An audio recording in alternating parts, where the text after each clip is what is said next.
Hello students, how are you? Welcome to SCGA English classes by Dinesh Kumar Srivastav.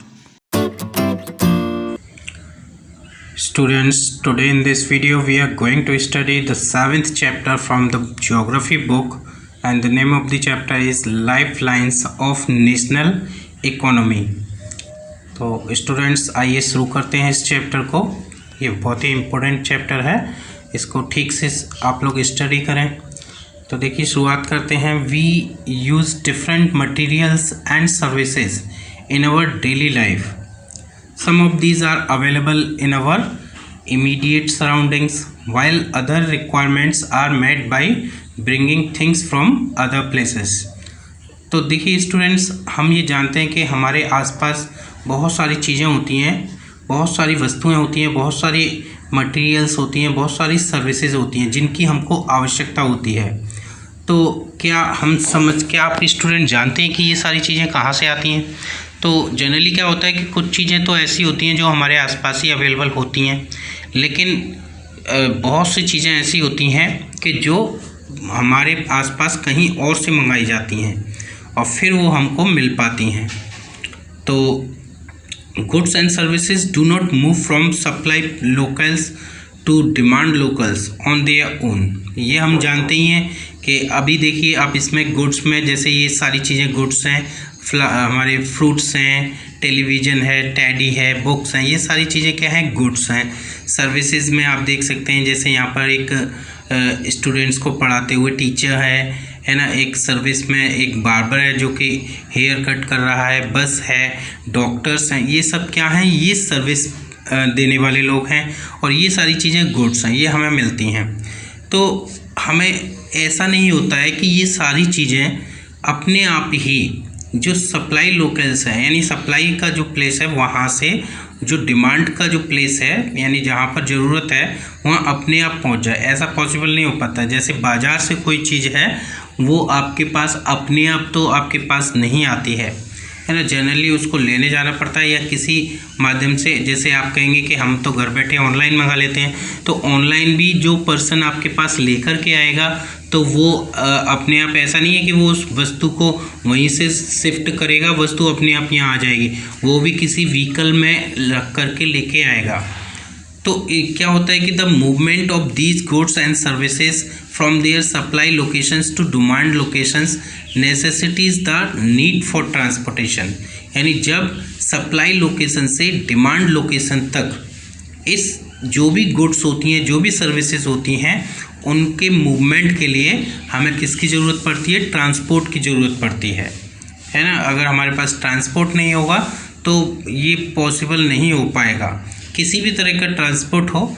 Some people are engaged in facilitating these movements. और कुछ लोग जो है इसी movement में यानी इसी मूवमेंट में वस्तुओं का इधर से उधर ले जाने के काम में एंगेज्ड होते हैं। यानी बहुत सारे लोग हैं जो ट्रांसपोर्टेशन वर्क में ही इन्वॉल्व रहते हैं। जैसे बसेस चलती हैं, ट्रक्स चलते हैं, है ना, ट्रेन्स चलती हैं, ये सब क्या है? हमारे ट्रांसपोर्ट हैं और इनके बिना जो सारी चीज़ें हैं वो हम तक नहीं पहुंच पाएंगी, है ना। बहुत सारी चीज़ें हैं जो हमारे क्षेत्र में नहीं पैदा होती हैं, वो कहीं और पैदा होती हैं, लेकिन वो ट्रेन्स के माध्यम से या किसी दूसरे कन्वेंस के माध्यम से वो हमारे पास तक पहुंच पाती हैं।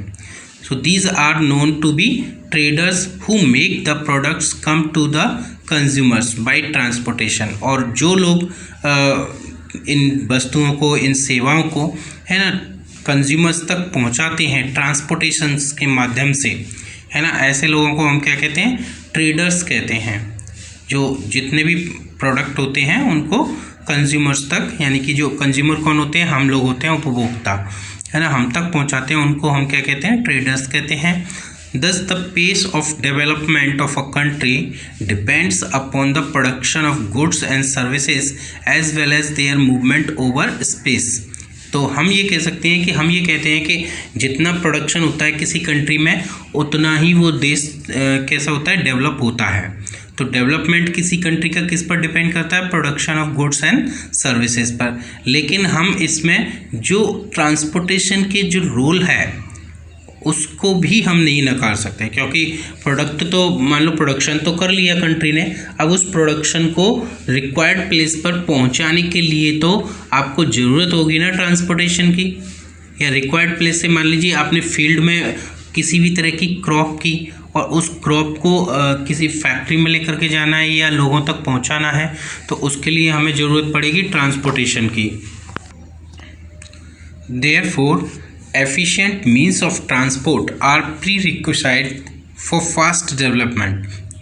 तो अगर हमें किसी भी कंट्री का फास्ट डेवलपमेंट करना है तो उसके लिए सबसे पहली जो रिक्विसाइट मतलब जो आवश्यकता है ना, वो क्या है, ट्रांसपोर्ट की, और वो भी एफिशिएंट मींस होने चाहिए, पर्याप्त साधन हमारे पास होने चाहिए ट्रांसपोर्टेशन के, क्योंकि उन्हीं साधनों की वजह से क्या पॉसिबल हो पाएगा, उस प्रोडक्शन का जो कंज्यूमर्स हैं वहाँ तक पहुँचना, या कहीं भी हमको मान लीजिए जो प्रोडक्शन है जो भी हमारे देश ने प्रोड्यूस किया उसको अपने ही देश के मार्केट्स में या हमें वर्ल्ड मार्केट में, इंटरनेशनल मार्केट में अगर पहुँचाना है तो उसके लिए हमको ट्रांसपोर्टेशन की आवश्यकता होगी। तो हम ये नहीं कह सकते कि केवल प्रोडक्शन से ही देश का डेवलपमेंट होगा, उसके साथ ही साथ जो है ट्रांसपोर्टेशन भी उतना ही ज़रूरी है जितना कि प्रोडक्शन जरूरी है। तो movement of these goods and services can be over 3 important domains of our earth. यानी ये जो वस्तुएं होती हैं, जो सर्विसेज होती हैं, है ना, जितनी भी गुड्स और सर्विसेज होती हैं, उन सब का जो मूवमेंट है वो हमारे अर्थ पर 3 इम्पोर्टेंट डोमेन्स होते हैं। डोमेन्स का मतलब फील्ड होते हैं, एरियाज़ कह सकते हैं, जिनसे होकर के ये पॉसिबल हो सकता है, जो चीज़ों का, जो गुड्स का और सर्विसेज का जो मूवमेंट है, that is land, water and air. और वो कौन कौन से हैं हमारे पास, लैंड, वाटर और एयर। तो आप देख सकते हैं लैंड में क्या आता है हमारा, जो बसेस हैं, ट्रक्स हैं, कार हैं, है ना, 2 व्हीलर्स हैं, तो इस तरह के ट्रेन भी उसी में ही आएगी। तो ये सब क्या है, ये ग्राउंड ट्रांसपोर्ट या फिर लैंड ट्रांसपोर्ट है। दूसरा वाटर ट्रांसपोर्ट है, हमारे पास शिप्स हैं, बोट्स हैं, तो ये सब क्या होता है, ये वाटर ट्रांसपोर्ट होते हैं। और हमारे पास एयर ट्रांसपोर्ट होते हैं, आप देख सकते हैं पिक्चर में, यहाँ पर एरोप्लेन है ना, और हेलीकॉप्टर है। तो ये इस तरह कैसे हैं, ये एयर ट्रांसपोर्ट है, तो ये हमारे लिए बहुत ज़रूरी है। तो based on this transport can also transport can also be classified into land, water and air transport. तो इन्हीं पर आधारित करके हम ट्रांसपोर्ट को क्या कर सकते हैं, 3 पार्ट्स में क्लासिफाई कर सकते हैं, यानी कि लैंड ट्रांसपोर्ट, वाटर ट्रांसपोर्ट और air transport. Expanded far and wide, और ये जो ट्रांसपोर्ट है ना, वो फार एंड वाइड यानी दूर दूर तक फैले हुए हैं, ये हमें दूर दूर तक पहुंचाते हैं। हमारा जो प्रोडक्शन है उसको वन प्लेस से अनदर प्लेस तक ले जाने में हेल्प करते हैं। Today the world has been converted into a large village with the help of efficient and fast moving transport। तो स्टूडेंट, आज के समय में क्या है कि हमारा ये जो वर्ल्ड है वो एक लार्ज विलेज में कन्वर्ट हो गया है ना। और विलेज का नाम सुनते ही हमारे अंदर क्या मन में क्या विचार आते हैं कि एक ऐसा एरिया जहाँ पर लोग हर एक दूसरे से जुड़े हुए होते हैं, हर एक दूसरे से मतलब रखते हैं। ऐसा नहीं कि एक दूसरे से बिल्कुल ही मतलब नहीं रखते हों, स्पेशली विलेज में ऐसा होता है। तो हमारा जो वर्ल्ड है वो भी एक बड़े से विलेज में कन्वर्ट हो गया है with the help of efficient and fast moving transport. और किसकी वजह से हुआ है ये, जो हमारे यहाँ जो एफिशिएंट माने पर्याप्त कह सकते हैं और बहुत ही तेज़ गति से चलने वाले जो ट्रांसपोर्ट के साधन हैं उनकी वजह से ये सब पॉसिबल हुआ है। क्योंकि हम एक देश से दूसरे देश तक अब आसानी से हम जा सकते हैं। एक देश में प्रोड्यूस होने वाली जो वस्तुएं हैं उनको हम दूसरे देश में बहुत ही इजीली पहुंचा सकती हैं। और ये सब किस में संभव होता है, जब एक गांव में लोग रहते हैं। तो ये जो संसार है वो भी एक बड़े से गांव में तब्दील हो गया है। transport has been able to achieve this with the help of equally developed communication system। लेकिन यहाँ पर भी एक चीज़ पर ध्यान देना होगा कि ट्रांसपोर्ट ने अकेला ही ये सब अचीव नहीं किया है ना। ट्रांसपोर्ट इस उद्देश्य को अचीव कर पाया है, इस पर्पज को या एम को अचीव कर पाया है, तो उसमें उतना ही जो हेल्प की है वो किसने की है, हमारे डेवलप्ड कम्युनिकेशन सिस्टम है। यानी हम कम्युनिकेशन सिस्टम को भी लाइफलाइन ऑफ नेशनल इकोनॉमी में रखेंगे। हमारा ये जो चैप्टर है इसका नाम हम जानते हैं कि लाइफलाइंस ऑफ नेशनल इकोनॉमी। जो नेशनल इकोनॉमी है यानी कि देश की जो अर्थव्यवस्था है उसकी लाइफलाइंस होते हैं हमारे जो ट्रांसपोर्ट सिस्टम होते हैं। क्योंकि वही प्रोडक्शन को from one place to another place move कराते हैं, इसलिए उनको क्या कहा गया है कि वो लाइफलाइंस हैं हमारे नेशनल इकोनॉमी की। तो और उसमें ट्रांसपोर्टेशन के बारे में हमने पढ़ ही लिया। तो ये जो कम्युनिकेशन सिस्टम है, तो एक अच्छा और डेवलप्ड कम्युनिकेशन सिस्टम भी उतना ही महत्वपूर्ण है जितना ट्रांसपोर्टेशन सिस्टम। क्योंकि ट्रांसपोर्ट तो हो जाता है, लेकिन अगर हमारे पास कम्युनिकेशन सिस्टम डेवलप नहीं होगा तो कब डिलीवरी होनी है, कैसे होनी है, क्या नहीं होना है, तो वो बड़ी प्रॉब्लम रहेगी। तो therefore transport, communication and trade are complementary to each other. और इस प्रकार से हम कह सकते हैं कि जो ट्रांसपोर्ट है, कम्युनिकेशन है और ट्रेड है यानी कि व्यापार, ये जो तीनों हैं ये तीनों एक दूसरे के कॉम्प्लीमेंट्री हैं, है ना। कोई एक दूसरे से अलग नहीं है, कोई एक दूसरे से कोई अपने आप में पूरा नहीं है ना। एक को दूसरे की ज़रूरत है, ट्रांसपोर्ट को कम्युनिकेशन की ज़रूरत है, कम्युनिकेशन ट्रांसपोर्ट दोनों को ट्रेड की ज़रूरत है और ट्रेड को इन दोनों की ज़रूरत है। तो तीनों को ही एक दूसरे की ज़रूरत है, तीनों एक दूसरे के कॉम्प्लीमेंट्री हैं। Today, India is well linked with the rest of the world despite its vast size, diversity and linguistic and socio-cultural plurality। तो हम ये जानते हैं कि हमारी जो कंट्री है इंडिया, वो बहुत साइज़ में बहुत बड़ी है, यहाँ पर डाइवर्सिटी है ना, बहुत सारी विभिन्नताएं देखने को मिलती हैं, लिंग्विस्टिक भाषा से संबंधित, सोशियो कल्चर प्लूरलिटी है हमारे पास, यानी जो हमारी सामाजिक और जो सांस्कृतिक जो भी हमारी प्रोसेस है उसमें क्या है, विभिन्नता हमें पाई जाती है हमारे देश के अंदर। तो इतनी सारी डाइवर्सिटी और बड़े साइज के बावजूद क्या है, इंडिया जो बाकी का वर्ल्ड है उससे बहुत अच्छी तरह से लिंक्ड है। Railways, Airways, waterways, newspapers, radio, television, cinemas and internet etc. have been contributing to its socio-economic progress in many ways।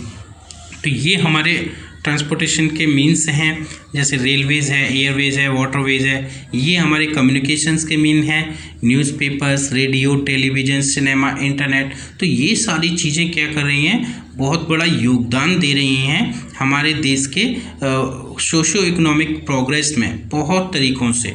तो इतने बड़े देश के होने के बावजूद हमारा देश दूसरे संसार भर के सभी देशों से जुड़ा हुआ है। तो वो सब किसके माध्यम से पॉसिबल हुआ है, ट्रांसपोर्ट और कम्युनिकेशन के माध्यम से। अगर ट्रांसपोर्ट और कम्युनिकेशन माध्यम नहीं होता तो ये लिंक्ड होने में, एक देश को दूसरे से लिंक्ड होने में एक बड़ी ही मुसीबत का सामना करना पड़ता। जैसे पुराने समय में एक देश से दूसरे देश से लिंक करने के लिए लोगों को जाना पड़ता था और बहुतों बार यात्राएं जो होती थी बहुत लंबी होती थी। आपने एक यात्रा सुनी होगी मार्को पोलो की, कि जो इटली से निकला था, इटली का रहने वाला था और वो 17 ईयर्स की एज में इटली से निकला था और निकलने के बाद जब वो वापस पहुंचा यात्रा करके तो वो 24 ईयर्स के बाद में वहाँ पर पहुँचा जब वो 41 ईयर्स का हो गया था। और इस दौरान वो इंडिया भी उसने घूमा और श्रीलंका भी घूमा और एक बड़ा समय उसने चाइना में भी स्पेंड किया।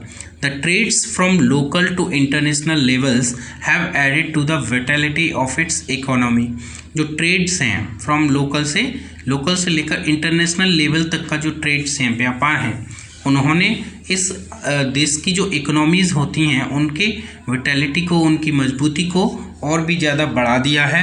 It has enriched our life, और इसने हमारे जीवन को एनरिच किया है, यानी ज़्यादा खुश किया है, पहले से ज़्यादा अच्छा बना दिया है। And added substantially to growing amenities and facilities for the comforts of life. और हमारे जीवन के कंफर्ट के लिए जो बढ़ती हुई आवश्यकताएं हैं, बढ़ती हुई जो फैसिलिटीज़ हैं, उनको और भी ज़्यादा एडिट कर दिया है, उनको और भी ज़्यादा बढ़ा दिया है। यानी पहले हम जो हमारे देश में बनने वाली वस्तु है या जो सर्विसेज हैं, हम उनका ही उपयोग कर पाते थे, लेकिन इसकी वजह से क्या हुआ है, वेल डेवलप्ड ट्रांसपोर्टेशन और कम्युनिकेशन के माध्यम से ये पॉसिबल हो पाया है कि हम दूसरे देशों की जो वस्तुएं हैं या सेवाएं हैं, उनका भी अपने देश में लाभ उठा सकते हैं, उनका फ़ायदा उठा सकते हैं। और या फिर हमारे देश की जो सेवाएं हैं, जो वस्तुएं हैं, उनका विदेश के लोग जो है लाभ उठा सकते हैं। वो किसकी वजह से, इन्हीं ट्रांसपोर्ट और कम्युनिकेशन के जो साधन डेवलप हुए हैं उनकी वजह से। तो देखिए पढ़ते हैं क्या है हमारे मीन्स ऑफ ट्रांसपोर्ट। तो ये जो मीन्स ऑफ ट्रांसपोर्ट हैं, इसमें हमारे पास 3 टाइप्स के मीन्स ऑफ ट्रांसपोर्ट होते हैं, मैंने पहले ही बता दिया है, लैंड, वाटर और एयर। तो अब हम लैंड, वाटर, एयर ट्रांसपोर्ट को भी और आगे डिवाइड करते हैं। जैसे हम लैंड को लेते हैं तो इसमें रोडवेज होते हैं, रेलवेज होते हैं और पाइपलाइंस होती हैं, है ना। रोडवेज, रेलवेज और पाइपलाइन, ये सारे हमारे लैंड पर ही स्टे करते हैं, है ना। वाटर ट्रांसपोर्ट में क्या शामिल है, इनलैंड और ओवरसीज।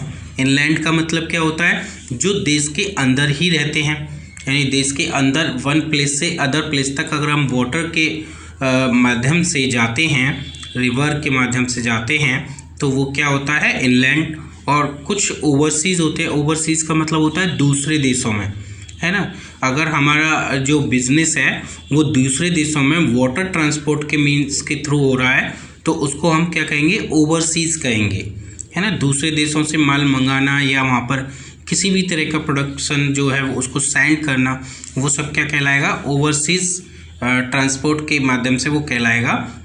इसके बाद है देखिए हमारा एयर ट्रांसपोर्ट। तो एयर ट्रांसपोर्ट में क्या है, इसमें भी 2 टाइप के ट्रांसपोर्ट होते हैं, एक होता है डोमेस्टिक और एक होता है इंटरनेशनल, है ना। डोमेस्टिक जो ट्रांसपोर्ट होता है एयर, वो क्या होता है कि देश के अंदर ही, जैसे हमको दिल्ली से मुंबई जाना है, मुंबई से कोलकाता जाना है, या कोलकाता से चेन्नई या चेन्नई से दिल्ली आना है, तो ये क्या होगा, हमारा डोमेस्टिक एयर ट्रांसपोर्ट कहलाएगा। और इंटरनेशनल एयर ट्रांसपोर्ट क्या कहलाएगा, जब हम one country to another country travel करेंगे। अगर हमको इंडिया से चाइना जाना है, या फिर हमको अमेरिका जाना है, इंग्लैंड जाना है, ऑस्ट्रेलिया जाना है, तो वो उसके लिए हमको इंटरनेशनल एयर ट्रांसपोर्ट का यूज़ करना होगा। अगर हम बात करें डोमेस्टिक ट्रांसपोर्ट की, तो ये हमारे देश में 2 टाइप के होते हैं, पब्लिक और प्राइवेट, है ना। पब्लिक जो होते हैं जो सरकार की तरफ से होते हैं, और बहुत से प्राइवेट वाले भी होते हैं, और इनके बारे में हम आगे पढ़ने वाले हैं डिटेल्स में। तो आइए शुरू करते हैं सबसे पहले रोडवेज़ के बारे में। सबसे पहले हम पढ़ते हैं रोडवेज़। हमारे देश में एक बड़ा नेटवर्क है रोडवेज़ का। India has one of the largest road networks in the world. तो इंडिया में क्या है, संसार भर के जितने भी सबसे बड़े नेटवर्क्स हैं रोड के, उनमें से भारत का भी एक है। Aggregating to about 54.7 lakh kilometre, और कितने लगभग किलोमीटर पर है, 54.7 लाख किलोमीटर का रोड हमारी इंडिया में है। In India roadways have preceded railways. और अगर हम भारत में बात करें तो हमारा जो रोडवेज है उसने रेलवे को प्रीसीड किया है, यानी जो रेलवे है वो बाद में आया है, रोडवेज उससे पहले आया है। They still have an edge over railways, और उसका अभी भी जो रेलवे है उसके ऊपर एज है, यानी रेलवे से ज़्यादा अच्छा है रोडवेज। हालांकि रेलवे ही उतना ही कम महत्वपूर्ण नहीं है, रेलवे एक बहुत ही अच्छा साधन है, लेकिन फिर भी in view of the ease with which they can be built and maintain, यानी इस बात को ध्यान में रखते हुए कि जिस तरीके से इन ट्रांसपोर्ट को बिल्ड किया जाता है, बनाया जाता है, इनको कैसे मेंटेन किया जाता है, अगर हम इन चीज़ों को ध्यान में रखें तो हमको ये दिखाई देगा कि जो रेलवे है उससे कहीं ज़्यादा अच्छा है हमारा रोडवेज। और वो किस तरीके से है वो हम आगे पढ़ते हैं। देखिए इसमें हम कहेंगे कि roadways have an edge over railways. ये आपका बहुत ही इंपॉर्टेंट क्वेश्चन होता है, ये अक्सर एग्जाम में पूछा जाता है कि roadways have an edge over railways, justify this statement, इस स्टेटमेंट को जस्टिफाई कीजिए। या what are the benefits of roadways, how roadways more beneficial than railways. इस तरह के क्वेश्चंस बोर्ड एग्जाम्स में पूछ लिए जाते हैं और ये बहुत इंपॉर्टेंट क्वेश्चन है। Many times in board exams this question has been asked. So let's start this answer. First of all, construction cost of road is much lower than that of railway lines. तो हम बात करें कि जो roads की जो construction cost है, यानी रोड को बनाने के लिए जो पैसा जो लगता है, जो खर्च आता है ना, वो रेलवे लाइंस को बिछाने में जो खर्च आता है उससे काफ़ी कम है ना। जो रेलवे के जो ट्रैक्स होते हैं उनको बिछाने में, उनको इस्टेब्लिश करने में बहुत ज़्यादा पैसा खर्च होता है, जबकि रोड्स को बनाने में उतना पैसा नहीं खर्च होता है। तो इसलिए रोडवेज ज़्यादा बेटर है। Second, roads can traverse comparatively more dissected and undulating topography.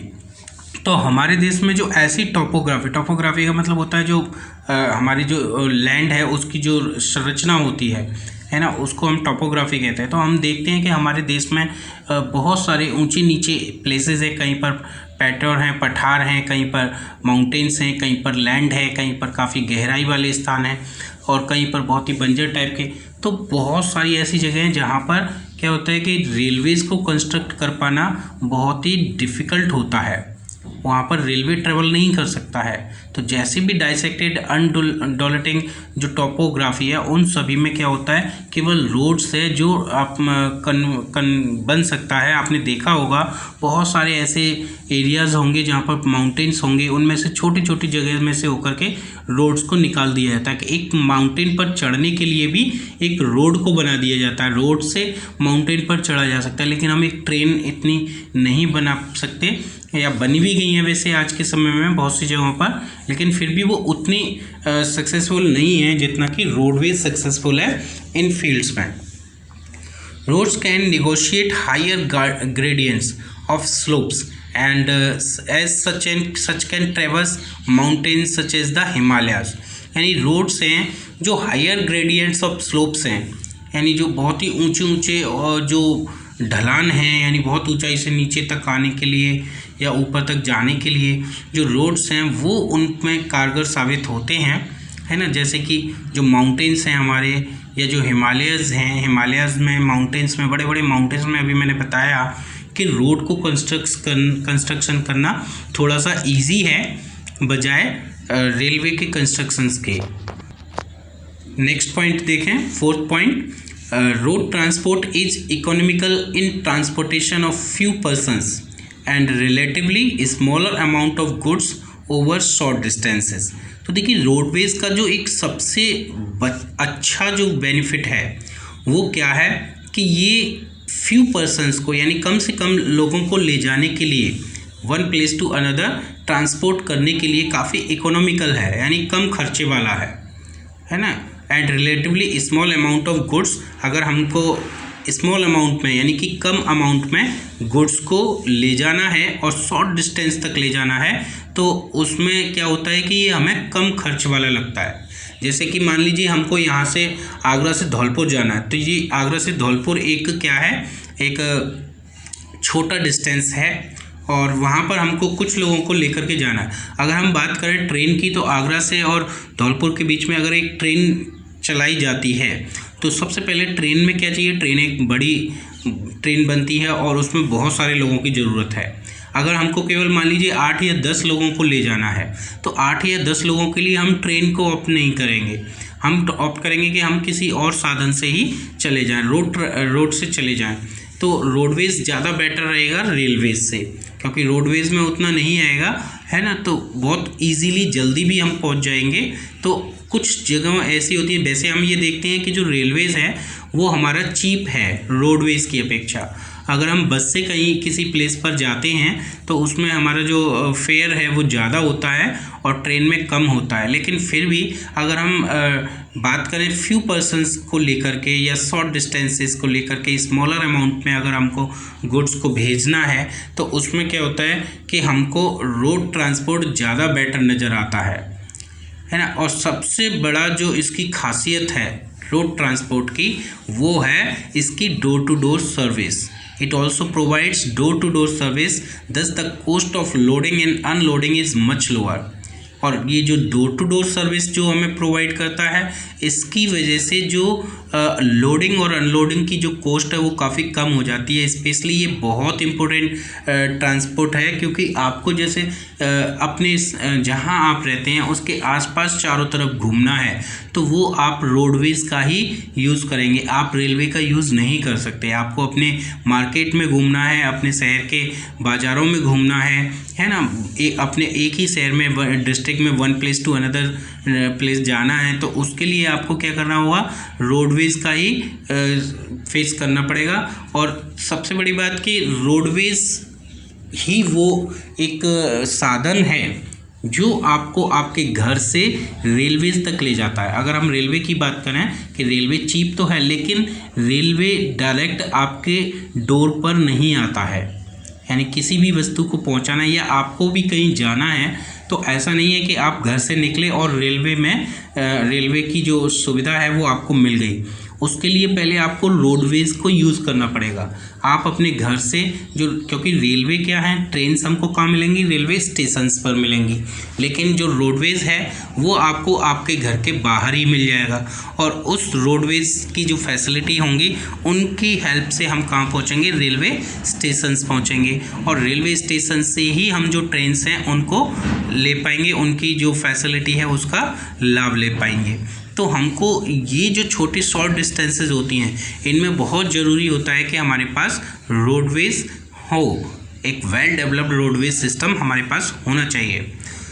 तो रोड, इसके अलावा लास्ट पॉइंट देखते हैं यहाँ पर, road transport is also used as a feeder to the other modes of transport such as they provide a link between railway stations, air and sea ports. तो यही मैंने अभी बताया था कि जो रोड ट्रांसपोर्ट्स हैं वो क्या है, एक दूसरे जो मोड्स ऑफ ट्रांसपोर्ट हैं उनके लिए एक फीडर का काम करता है, यानी उनको लिंक करने का काम करता है।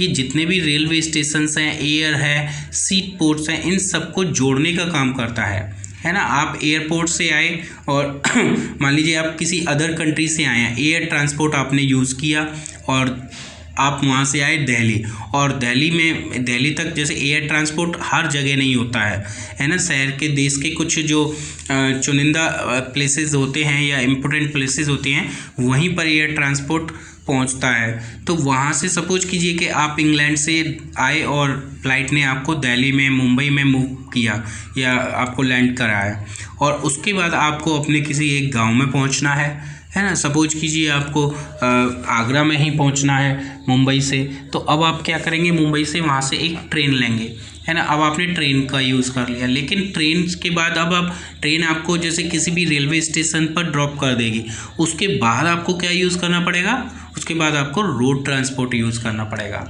तो बहुत से सी पोर्ट्स पर पहुंचने के लिए, एयरपोर्ट पर आपको एयरपोर्ट पे जाना है तो आपको रोड ट्रांसपोर्ट यूज़ करना पड़ेगा। आपको सी पोर्ट जाना है तो रोड ट्रांसपोर्ट यूज़ करना पड़ेगा।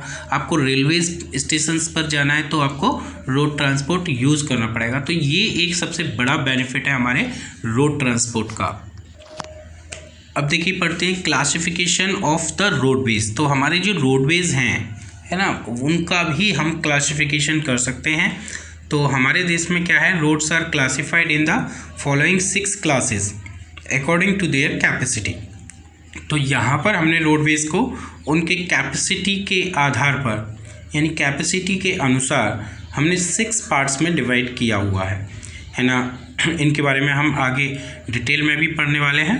जैसे हमारे पास क्या है, गोल्डन क्वाड्रिलेटरल सुपर हाईवेज, दूसरा है हमारे पास हैं नेशनल हाईवेज, हमारे पास हैं स्टेट हाईवेज, डिस्ट्रिक्ट रोड्स भी हैं हमारे पास, अदर रोड्स भी हैं और बॉर्डर रोड्स भी हैं। यहाँ पर बॉर्डर रोड्स भी आपको याद करना बहुत ज़रूरी है। बॉर्डर रोड्स से रिलेटेड क्वेश्चंस अक्सर बोर्ड एग्जाम में पूछा जाता है, तो इनके बारे में भी हम डिटेल्स में पढ़ेंगे।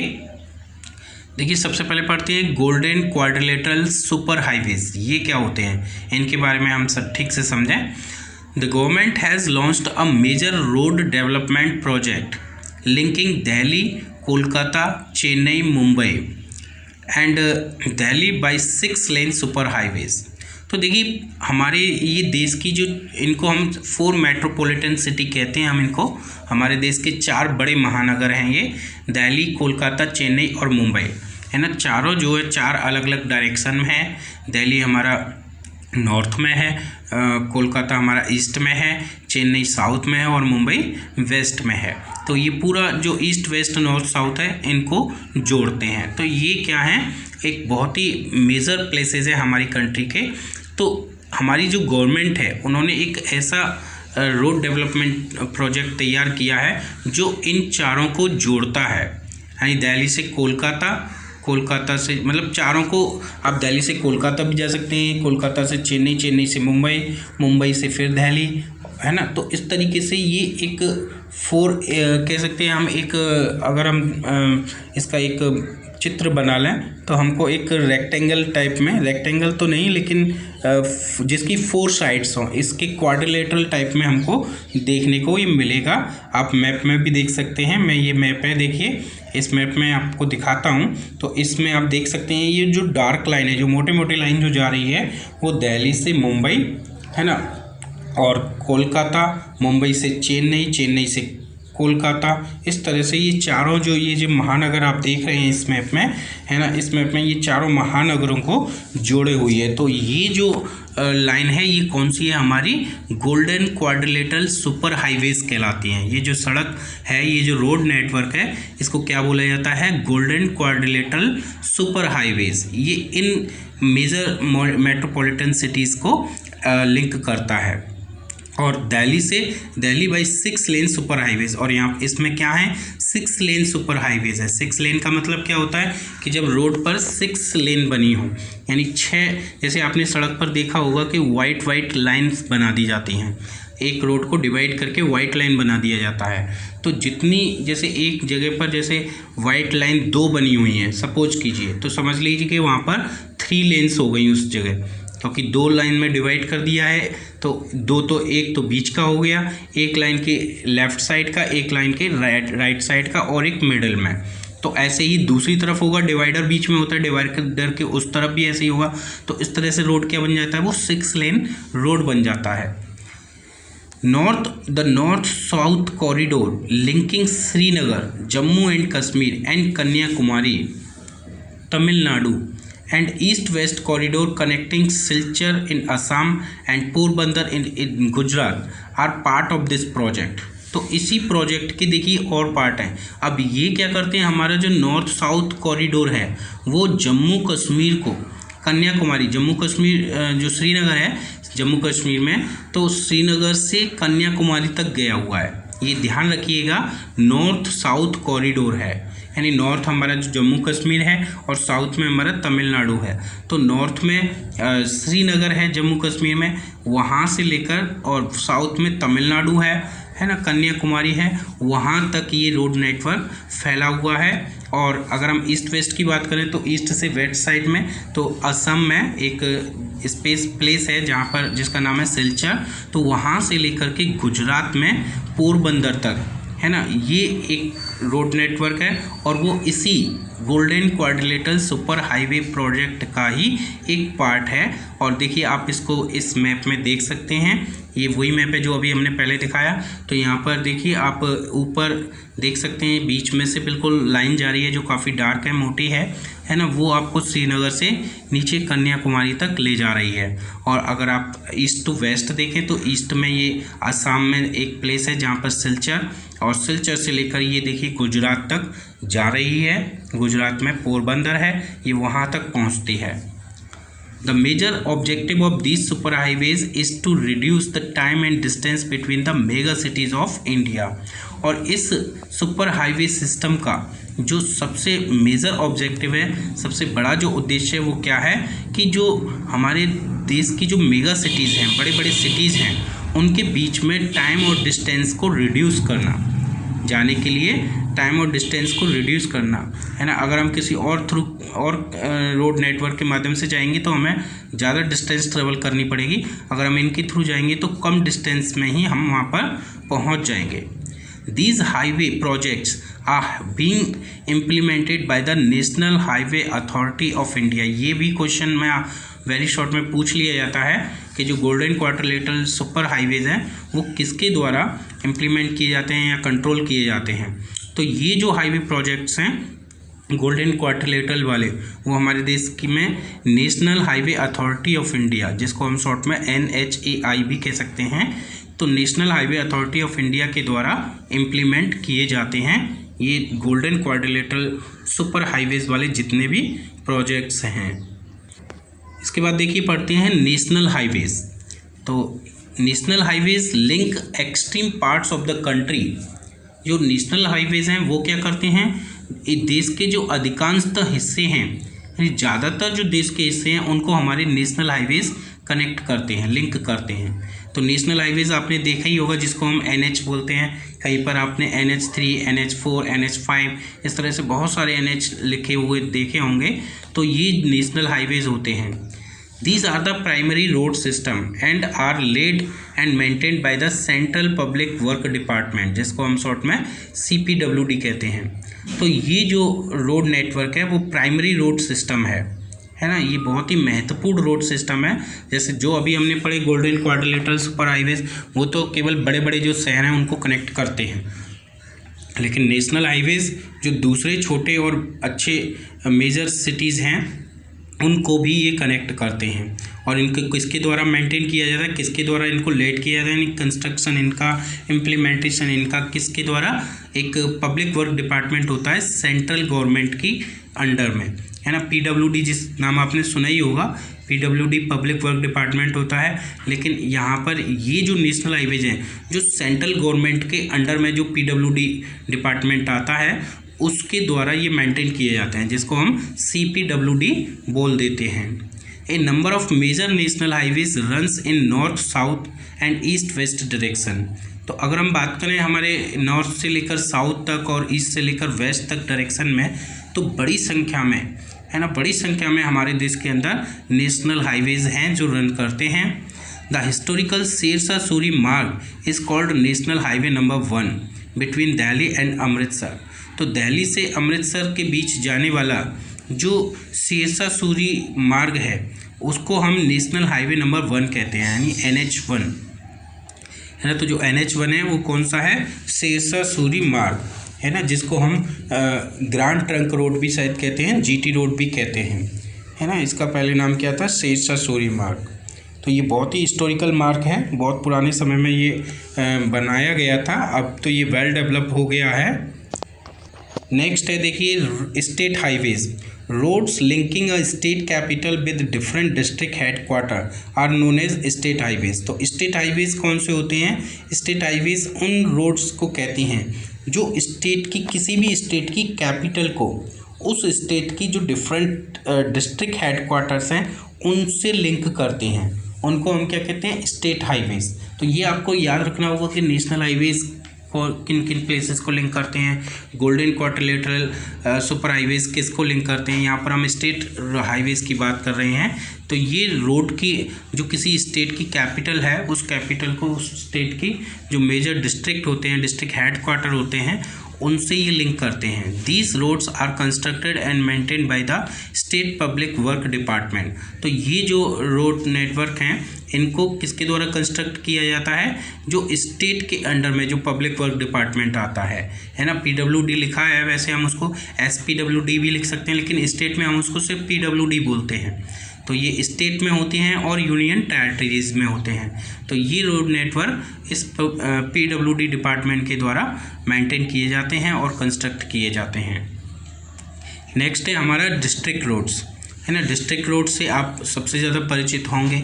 These roads connect the district headquarter with the other places of the district. ये रोड क्या करते हैं, जो डिस्ट्रिक्ट हेड क्वार्टर होता है उसको डिस्ट्रिक्ट के जो दूसरे जितने भी प्लेसेस होते हैं, ये ज़िले में ही, जो हमारे जैसे आगरा ज़िले है तो आगरा में जितना भी रोड नेटवर्क है ना, जो हमारे दूसरे जो प्लेसेस हैं हमारे डिस्ट्रिक्ट के, हमारे ज़िले के, उनको कनेक्ट करता है, तो उनको हम क्या कहते हैं, डिस्ट्रिक्ट रोड्स।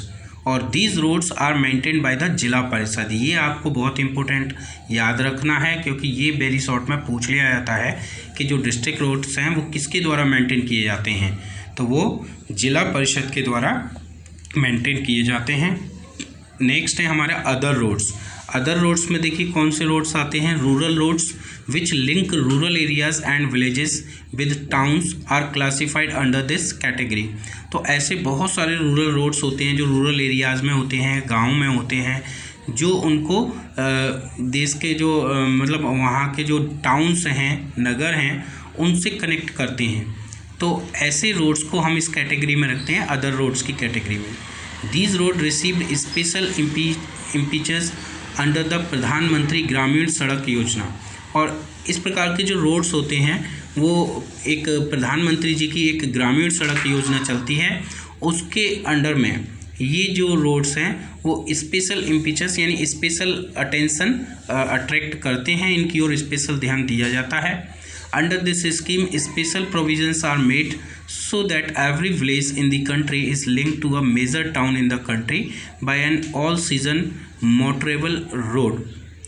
तो इस स्कीम में क्या होता है, प्रधानमंत्री ग्रामीण सड़क योजना में, इसमें एक प्रोविजंस हैं, ये प्रावधान किए गए हैं कि प्रत्येक विलेज को, देश के लगभग प्रत्येक विलेज को जो मेजर टाउन है उस देश के, उनसे लिंक किया जाता है हमारे देश में।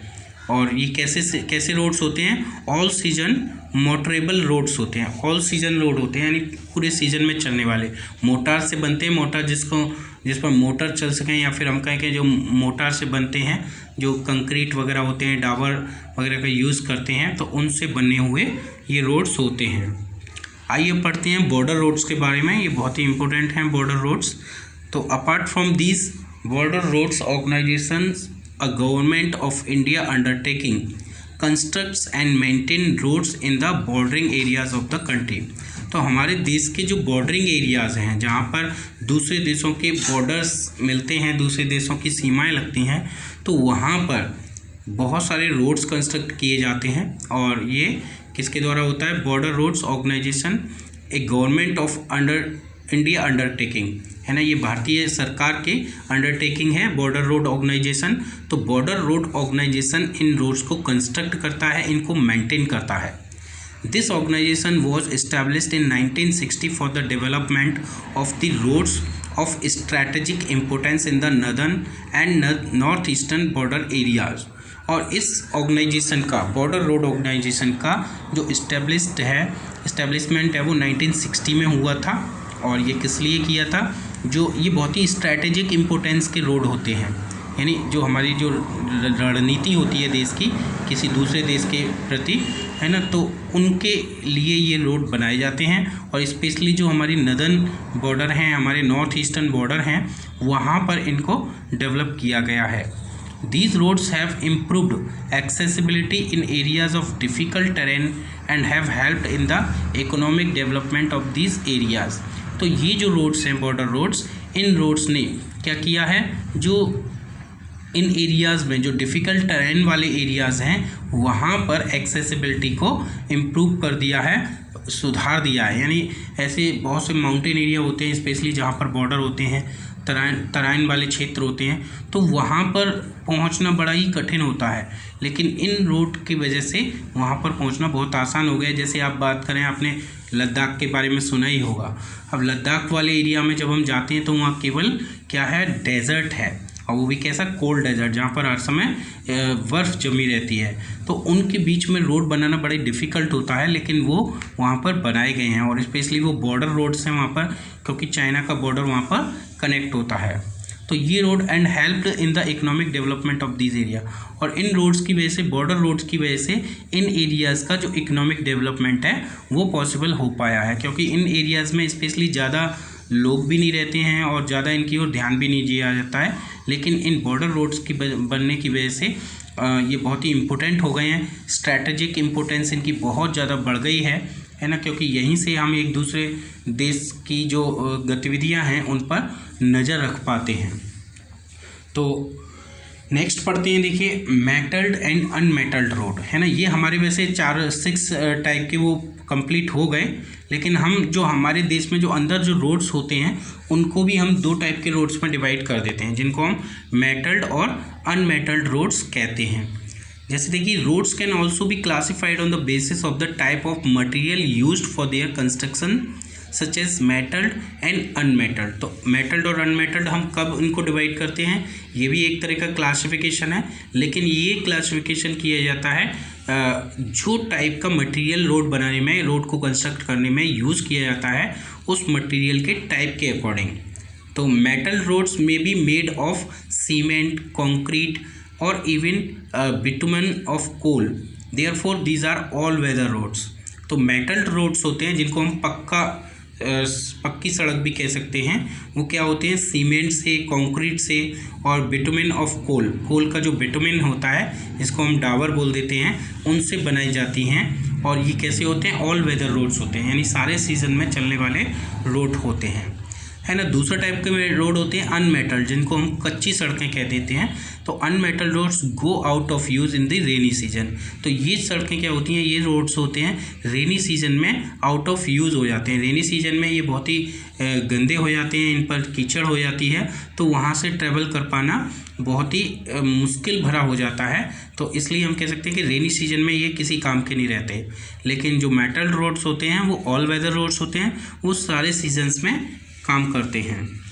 तो स्टूडेंट्स, यहाँ तक आपको ये समझ में आया होगा आई थिंक, और इसके बाद जो चैप्टर है वो हम नेक्स्ट वीडियो में पढ़ेंगे, ठीक है। उसमें हम रोडवेज़ के अलावा रेलवेज़ हैं और दूसरे जो नेटवर्क हैं उनके बारे में पढ़ेंगे। So thank you student for watching this video.